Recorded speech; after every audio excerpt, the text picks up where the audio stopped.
Et alors, le client français, qu'est-ce que c'est son portrait robot pour la Russie?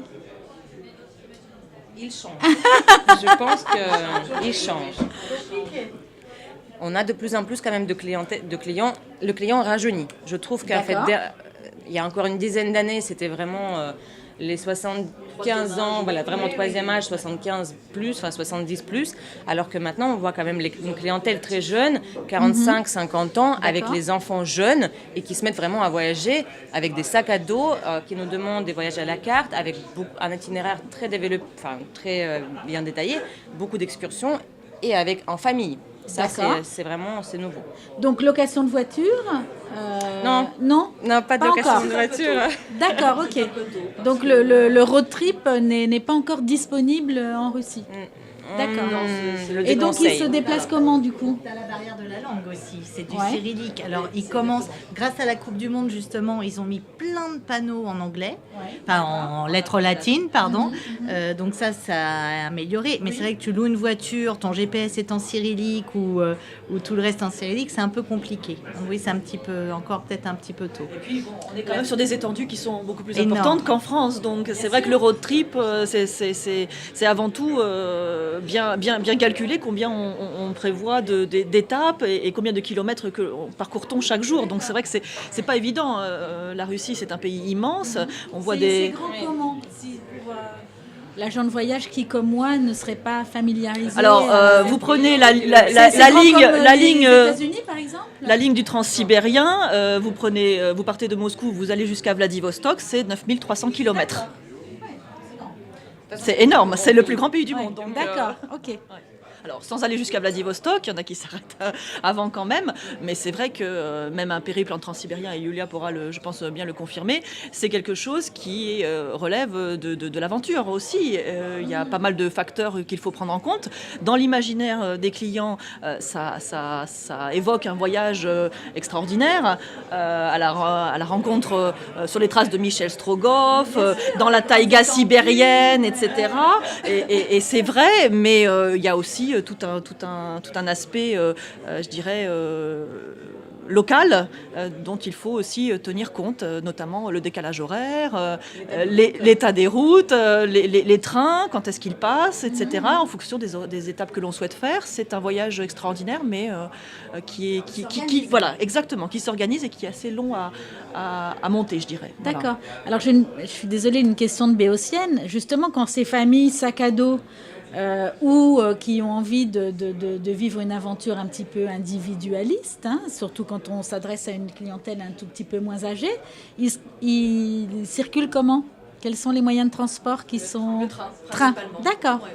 En Russie, les trains ils sont très très bien développés. D'accord. En Russie, les trains, la population russe, la majorité de la population russe aujourd'hui, avec les vols bien sûr de Aeroflot qui ont beaucoup baissé les tarifs du coup à l'intérieur du pays et les Russes en profitent. Mais les trains, ça reste quand même le moyen de transport principal en Russie, surtout pour faire les trajets d'une ville à l'autre où on n'a pas d'aéroport en fait. Et du coup, tous les trains russes ils sont toujours à l'heure, jamais de retard. Les conditions des trains aujourd'hui s'améliorent, c'est de mieux en mieux en fait. Ils changent également les wagons avec les couchettes plus confortables, avec la laiterie plus moderne et tout ça. Les toilettes biologiques qui ne se ferment pas dans les arrêts. Donc ça, justement, ça nous aide de plus en plus de proposer et vendre le train régulier aux Français parce que c'est quand même plus le confort que les Européens connaissent ici en France. J'en reviens au road trip, Oui. sur l'aspect hyper carré quand même. Voilà, il y a quand même un aspect dont on n'a pas encore parlé, c'est le visa. Parce qu'il faut un visa pour aller en Russie. Et le visa, un visa de tourisme en tout cas, est délivré sur la base de l'hébergement qui a été réservé au préalable sur place. D'accord. Et un visa à tourisme est délivré à partir de la date d'entrée exacte jusqu'à la date de sortie exacte. Par exemple, sur d'autres destinations, on a un visa, par exemple, de 3 mois avec une entrée simple. Là, ça n'est pas le cas. Vous avez un voyage du 1er au 10, vous aurez un visa du 1er au 10. Le jour où les Européens accepteront que les Russes viennent sans visa, les Russes accepteront que les Européens viennent sans visa. Mais après, voilà, ça dépend pas de nous du tout. Mais c'est vrai, c'est tout à fait... C'est vrai que l'aspect, je dirais, dernière minute, il est très faible parce qu'on décide quasiment pas du jour au lendemain de prendre sa valise et de sauter dans l'avion pour aller en Russie. Non, c'est quelque chose qui, encore une fois, qui s'organise et on voit souvent, alors je pense que nous nous occupons aussi de l'obtention des visas pour nos clients. Et on le voit que, par exemple, les personnes qui vont réserver un hôtel sur les sites comme Booking, etc., souvent ne sont pas mises au courant et ne sont pas au fait de la procédure bien précise que l'obtention d'un visa nécessite. Donc, d'où l'importance de passer par des professionnels aguerris et qui ont l'habitude de traiter ce genre de choses. Voilà. C'est quand même un discours positif pour les agences de voyage qui nous regardent et qui nous écoutent, parce que c'est donc une destination assez peu désintermédiée, contrairement à d'autres. Absolument. Et toi, tu confirmes ça dans ton... Tout à fait, complètement. D'accord. Alors moi, j'ai une grosse partie hommes d'affaires, hein. Donc là, c'est une autre problématique. Les hommes d'affaires, souvent, ils prennent deux passeports et ils gèrent leur visa de cette manière-là avec leur agence de voyage, leur implant. Toute la partie touristique, en effet, de toute façon, il y a besoin d'avoir des vrais conseillers et d'avoir des intermédiaires d'agences de voyage ou de tour opérateurs. Et c'est bien, c'est très bien. Donc pour en revenir au portrait robot du Français qui passe quelques jours en Russie, d'abord quelle est la durée moyenne d'un séjour, et puis donc du coup quelle est sa motivation première? Effectivement, sur le client français, sa motivation première va être quand même l'aspect culturel. Les Français connaissent en fait l'histoire de la Russie, enfin le territoire russe. Donc en fait, ils vont tout d'abord, le point d'entrée va être la culture pour prendre la décision en fait de voyager sur la Russie. Généralement, ce client, quand même, comparé à d'autres destinations, ce client qui ouvre déjà la porte de l'agence de voyage, il est déjà décidé d'acheter la Russie. C'est-à-dire que quand il arrive, déjà, comparé à d'autres destinations, je ne sais pas, Europe du Sud, destinations proches. Non, là vraiment, le client il ouvre la porte, il est déjà décidé. Donc, on a déjà presque vendu. Donc après, il faut bien sûr en fait être à l'écoute, donc en fait pouvoir le conseiller, donc être les bons spécialistes pour effectivement construire le voyage de ses rêves. Mais on a très peu de travail à faire finalement pour le convaincre. Voilà. Au niveau de la durée, on va être, alors le minimum étant 4 jours si on ne veut que visiter par exemple Saint-Pétersbourg principalement, parce que c'est vrai que les clients qui vont pour une première fois en Russie sur un court séjour, c'est probablement plus souvent Saint-Pétersbourg. Bon appétit. Après, sur un combiné Moscou-Saint-Pétersbourg, c'est souvent 8 jours. Et puis après, on a le produit croisière qui dure 11-12 jours. Voilà. Et puis, ou le transsibérien, où ça peut être 15 jours, 3 semaines, en fonction du temps dont les clients disposent et du budget dont ils disposent également. Bien sûr. Ouais. Parce que c'est cher un voyage en Russie? Alors l'hébergement est relativement cher, évidemment ça dépend de la période, mais souvent en haute saison, puisque la saison en gros elle va d'avril à octobre environ. L'hiver est quand même moins populaire, même si la tendance là aussi ça change, parce que pour plusieurs aspects, l'aspect déjà pécunier, c'est moins cher de voyager en hiver, et c'est aussi parce que Moscou et Saint-Pétersbourg, surtout Saint-Pétersbourg, sur les sites les plus emblématiques, le musée de l'Ermitage, les résidences d'été des Tsars dans les environs de Saint-Pétersbourg sont des sites en été et surtout pendant les nuits blanches qui sont saturés. Donc la perception que l'on peut avoir de ces merveilles, elle peut être altérée du fait de cette grande foule de touristes internationaux. C'est vrai que voyager en hiver, c'est plus agréable.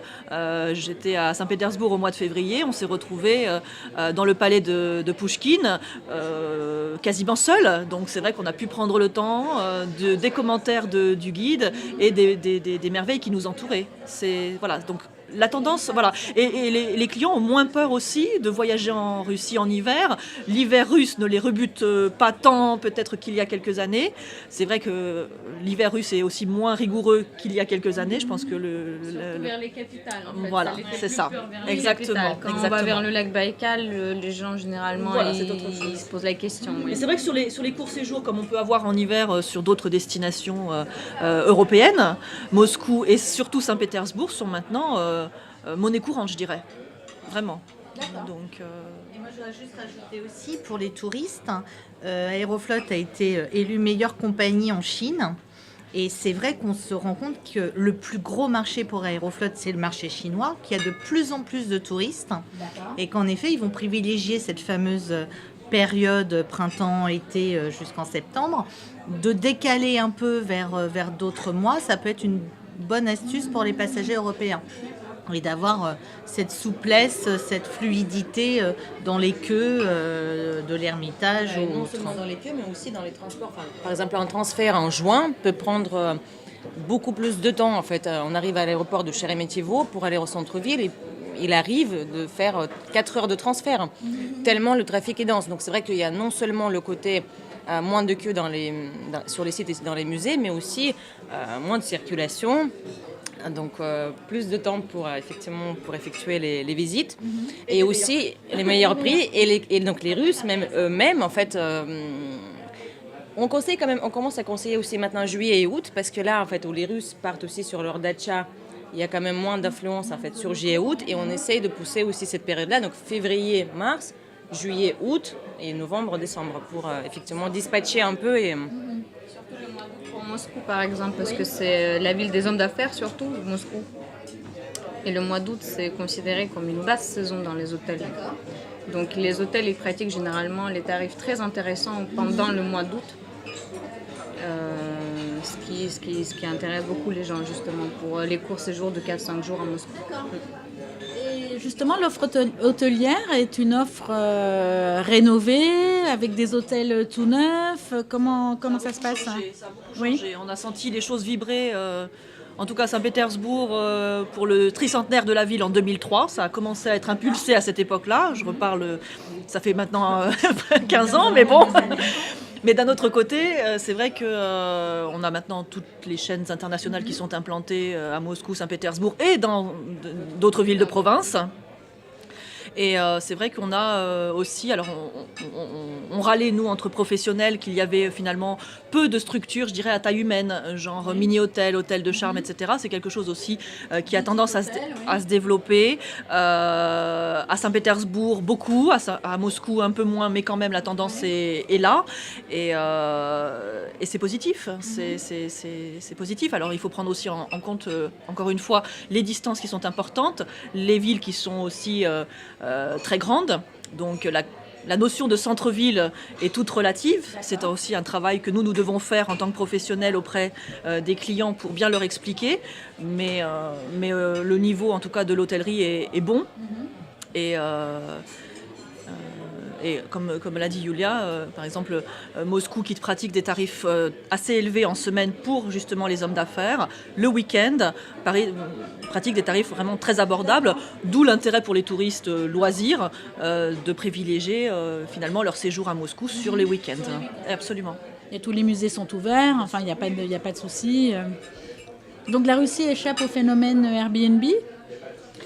Non, elle n'y échappe pas. Donc on a quand même le phénomène Airbnb qu'on voit clairement en fait se développer sur la Russie. Encore une fois, c'est la question du visa. Donc Airbnb se développe, enfin Booking même qui propose aussi les appartements et les résidences se développe. Mais une fois qu'ils arrivent jusqu'au bout de la réservation, il y a certaines résidences et certains hôtels en fait, appart-hôtels. Qui propose quand même le service en fait de support visa. Donc il y a aussi quand même donc, cette possibilité-là. Donc le client, si il cherche un peu, il peut avoir effectivement donc, une location d'appartement avec un visa derrière. Mais voilà, c'est quand même minimisé par rapport à cette problématique technique. On voit quand même qu'il y a de plus en plus de demandes. Donc on peut organiser donc, ces locations d'appartements via donc, les tour opérateurs, donc les spécialistes. On a quand même dans nos comptes en fait, un très large choix en fait, de location d'appartements, que ce soit à Moscou, à Saint-Pétersbourg, mais aussi dans les petites villes de la Russie. Il y a beaucoup de demandes dernièrement de logements chez l'habitant. Voilà, ça se développe de plus en plus. Ça, voilà, c'est encore... C'est la demande, mais est-ce que l'offre est là chez l'habitant? Est-ce que les Russes sont... L'offre est là pour l'instant donc, à Moscou et à Saint-Pétersbourg. Oui. Je pense que les Russes sont ouverts et donc au fur et à mesure commenceront à accueillir de plus en plus d'étrangers chez eux. Ça commence vraiment, c'est juste le début. Mais on y croit. La Sibérie, ça fonctionne déjà en fait depuis certains temps également. Le lac Baïkal, Irkoutsk, Ulan-Ude, les villes également, la capitale économique Novosibirsk de la Sibérie. Également, on peut passer la journée chez la famille, on peut dormir chez la famille, on peut l'hiver faire du ski avec la famille, l'été faire les activités que les Russes font le week-end en fait. Donc ça, l'offre existe, mais pas dans toutes les régions, pas dans toutes les villes, mais les plus fréquentées généralement aujourd'hui, oui. Et ça, les Français, ils aiment bien oui. Ce genre d'expérience. Ils sont à l'affût aussi du contact avec la population, des traditions, je dirais, populaires. Et c'est vrai que même dans un programme culturel, on a quand même de plus en plus de demandes de choses plus authentiques que la visite non interrompue de musées, de cathédrales, etc. Avec encore une fois la rencontre avec l'habitant, les aspects du folklore russe qui sont très, très, très importants, l'aspect culinaire aussi, en dehors la vodka y comprise, mais pas que. Donc voilà, il y a vraiment cette recherche aussi de l'authenticité, d'être plus près justement de la vie quotidienne. Beaucoup de clients nous demandent d'aller voir un marché d'alimentation, voir ce que l'on vend, la qualité des produits, comment ça se passe, et puis l'atmosphère en général, parce que c'est vrai que c'est assez représentatif, et c'est vrai que beaucoup apprécient cette visite. Oui, donc un développement de tourisme expérimentiel, au-delà des groupes et des circuits accompagnés. Vraiment, l'aspect à la carte est aussi très important parce que, évidemment, il y a les produits formatés comme les croisières en Russie ou même les circuits, mais bien au-delà de ça, il y a l'aspect à la carte où le client, encore une fois, comme a dit Tatiana, sait ce qu'il veut, il franchit la porte d'une agence de voyage, il a déjà une idée très précise, et nous, en fait, on est là pour suggérer autre chose, suggérer plus, mais pour aussi réaliser ce que le client a déjà, auquel il a déjà bien réfléchi, en fait. C'est ce qu'on essaie de mettre maintenant de plus en plus dans les circuits, même organisés, dans tous les GIR qu'on propose. Effectivement, on essaie toujours de mettre des petits ateliers, un petit atelier de cuisine. Même sur les trains sibériens, maintenant, on essaie de vraiment coller, par exemple, effectivement, donc à Novosibirsk, un petit atelier de préparation de pelmeni. En Carélie, en fait, ça va être des poupées en fait, typiques de la région. Donc, les ateliers de cuisine, les ateliers de peinture sur matrushka, même pareil sur les croisières. Donc voilà, on intègre maintenant cet aspect de plus en plus, même dans les voyages organisés, parce qu'on voit bien que le client, il en a vraiment besoin. Il a besoin d'apprendre quelque chose de nouveau, d'avoir une expérience, de découvrir en fait, voilà, la culture locale et pas justement voilà, comme avant, juste avoir le temps de faire un circuit organisé sans toucher... sans toucher les gens. Et alors donc, je crois qu'il n'y a encore pas d'office du tourisme de Russie en France. Non. Donc comment vous vous organisez entre professionnels et compagnies aériennes pour faire la promotion d'un État aussi immense par vos propres moyens? Comment vous arrivez à communiquer ça? C'est une très bonne question. Ça manque énormément. Il y a eu déjà des offices de tourisme, voilà, des tentatives. On j'espère vraiment qu'un jour on en aura un à Paris parce que c'est vraiment important. Aéroflot de son côté, on essaye de faire, j'essaye d'organiser à peu près 3 éductours par an sur la Russie en essayant de changer justement les villes. Le dernier, il était sur Rostov. On était invité par la région de Rostov, donc c'était une première parce qu'on ne connaissait pas. On essaie justement, déjà que les agents de voyage découvrent la compagnie aérienne, toujours avec ce manque de notoriété, et en plus essayer de découvrir d'autres régions, d'autres villes. Ça permet de faire une promotion et du pays et de la compagnie. Donc on essaye de faire ça et on prend des partenaires. Donc ça peut être des tour opérateurs, ça peut être des DMC, ça peut être les régions de Russie qui nous sollicitent aussi. Donc ça, c'est moi, en tout cas, pour le moment, c'est le seul moyen que j'ai eu de promouvoir de mon côté la Russie. En tant que professionnel, c'est sûr que c'est compliqué parce que, ne serait-ce qu'au niveau de la documentation en français, que les gens sont en droit d'attendre, je dirais, c'est vrai que c'est quasiment nul. On a les moyens de se fournir en plan de ville, en documentation diverses sur place lorsque nous on se déplace, mais ça reste quand même très rudimentaire. Et puis, je dirais qu'on assume un petit peu, même beaucoup, le rôle d'un office de tourisme parce que on fait des événements liés à la Russie, des éductours également pour mieux former aussi les agents de voyage à la vente de cette destination. Et on se retrouve finalement avec un rôle un petit peu d'office de tourisme, de conseil, etc., strictement touristique en fait, pas pour vendre forcément un voyage à la fin, qui devrait vraiment être le rôle d'un office de tourisme. Donc c'est dommage. C'est dommage, mais on ne perd pas espoir. Et la France est le seul pays comme ça ou c'est général? Non, c'est général, d'accord. C'est général. Il y a quand même des offices de tourisme qui ont déjà été créés dans plusieurs villes européennes telles que Madrid, Berlin, Londres. Mais voilà, on ne perd pas espoir. Je pense qu'en fait, ça ne devrait pas tarder. Enfin, on espère que ça ne tarde plus. Et effectivement, en fait, ce qu'on remarque aussi quand même comme spécificité sur le marché français, c'est que les agents de voyage par eux-mêmes, pareil, ils ne connaissent pas très bien cette destination. Donc, ils ont vraiment un besoin d'une formation. Donc voilà, notre rôle, c'est effectivement faire le tour de France, en fait, toquer dans chaque agence ou le faire par Internet sur les Webex. Mais cette formation est nécessaire et on a déjà besoin de convaincre tout d'abord l'agent de voyage de vendre cette destination, d'enlever les craintes, d'enlever cette ancienne image en fait d'un pays communiste. En fait, voilà, parler du développement, parler des nouvelles tendances, des nouvelles villes qu'on peut faire, même de Moscou et de Saint-Pétersbourg, tout simplement. Voilà, donc il y a déjà tout ce travail-là à faire pour convaincre l'agent de voyage, pour que lui, par la suite, il puisse conseiller son client, rassurer son client et faire une belle vente. Amsla, vous faites des éductours, des incentives. Comment ça se passe pour justement l'agence de voyage qui voudrait en savoir plus finalement En fait, on lance les challenges de vente, on crée on fait des éductours sur au moins 2-3 fois par an sur la Russie. On essaye de préparer en fait aussi les présentations PowerPoint qu'on envoie aux clients. On fait les Webex en fait sur des réseaux pour effectivement faire des formations en ligne, avoir des questions en ligne pour pouvoir effectivement toucher le plus grand nombre d'agences sur chaque formation. Oui, les incentives aussi. Donc voilà.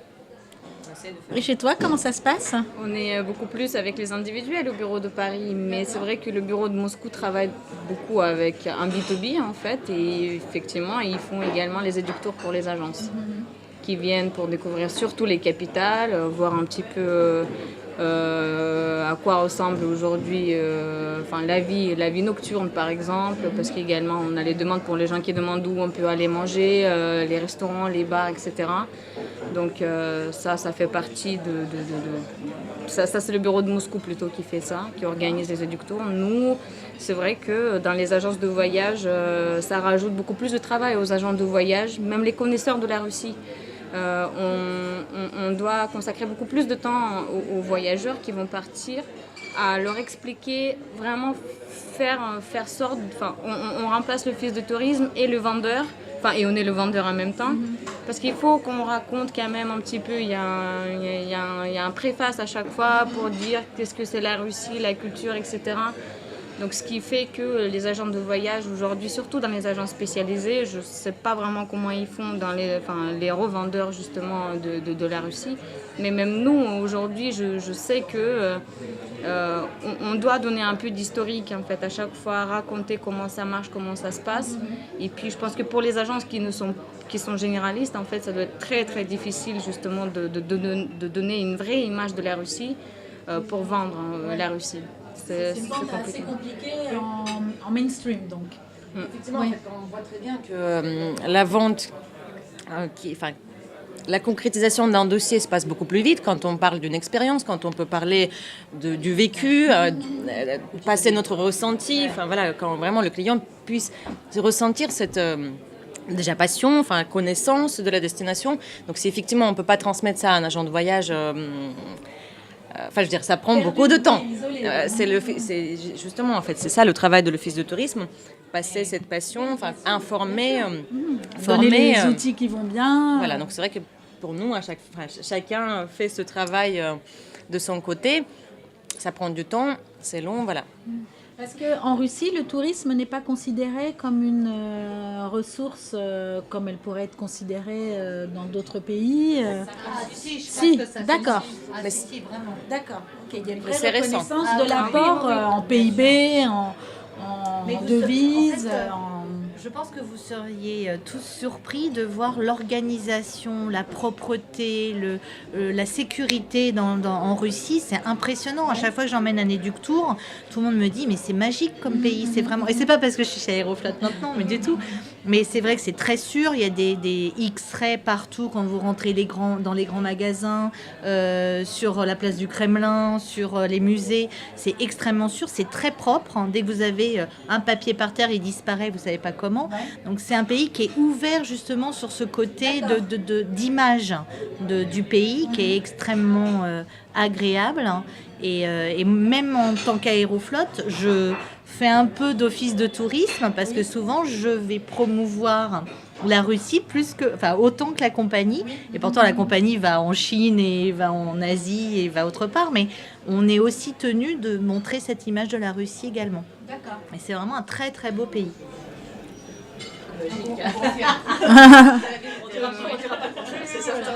Et donc, qu'est-ce que vous donneriez comme conseil aux agents de voyage qui nous regardent, qui ne connaissent pas spécialement la Russie, qui n'ont pas été spécialement formés? Quel serait le petit tip, le petit truc qui ferait qu'ils remporteraient une vente Une question, arrêtez les a priori. D'accord. Voilà, c'est parce que j'en ai tellement et sur la compagnie et sur le pays. Arrêtons les un conseiller voyage. Appelez, n'hésitez pas à poser des questions. Les a priori. Vaut mieux en fait se renseigner auprès d'un spécialiste et avoir les bonnes réponses. En fait, vraiment, ouvrez-vous à enlever les a priori et faites-nous confiance. Les voyages ont quand même le réflexe, c'est-à-dire ceux qui sont vraiment généralistes et qui ne peuvent pas connaître toutes les destinations, et on le comprend très bien, ont quand même pour la plupart ce réflexe de se tourner vers un spécialiste pour avoir, l'expertise, les conseils et pour faire une belle vente qui satisfera le client et l'agence.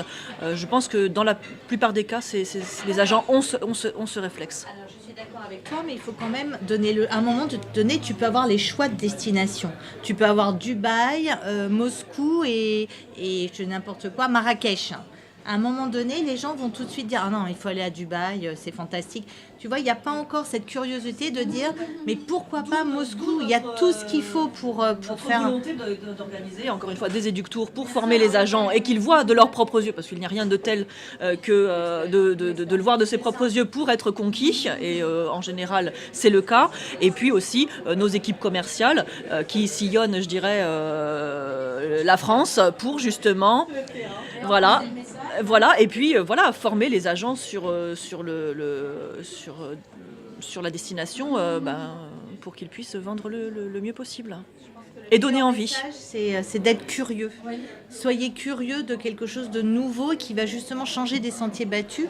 Tout le monde propose certaines destinations. Changez, proposer, voilà, En plus, proposer une autre destination chose. qui nécessite De l'expertise. de l'expertise, Bien sûr. l'apport de l'agence de voyage avec les visas. Bon, Bien c'est sûr. de plus en plus difficile de le faire directement, Ouais. etc. Donc, Ce qui est ça reste intéressant une mine. aussi, à faire. Alors nous, on le fait beaucoup. Ce sont des partenariats donc avec des agences de voyage où l'on met en place des vitrines, puisqu'on a nous pas mal d'objets, je dirais d'artisanat russe, etc. Donc là, une vitrine qui est mise sur la thématique de la Russie dans une agence de voyage. Et puis parfois, les agences souhaitent organiser des soirées avec, je dirais, leurs meilleurs clients, leur beau portefeuille de clientèle. Et à ce moment-là, nous sommes là en support pour justement mettre en avant la Russie avec une dégustation de vodka, de blinis, etc. Et montrer l'aspect chaleureux de la Russie et potentiellement, bien sûr, conclure des ventes après. Ça fonctionne très bien. Moi, je dirais que surtout les agences généralistes, il faut pas hésiter par exemple, de suivre les pages Facebook ou autres pages en fait des agences de voyage spécialisées qui organisent également les événements, les conférences, etc. De ne pas hésiter à y venir en fait pour voir les présentations avec les photos qui peuvent vraiment être beaucoup plus explicites et au final ça peut aider sur la confirmation et surtout l'avant-vente. C'est celle qui freine le plus généralement les agences généralistes qui ne connaissent pas du tout la destination.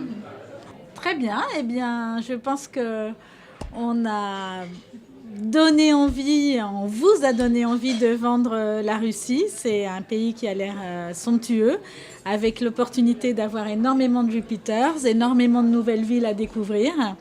Donc, je vous incite à contacter tous ces beaux professionnels qui nous ont accompagnés aujourd'hui. Je vous souhaite de passer un très très bon été. Surfez sur le mondial, allez les Bleus et à la rentrée. Bye bye.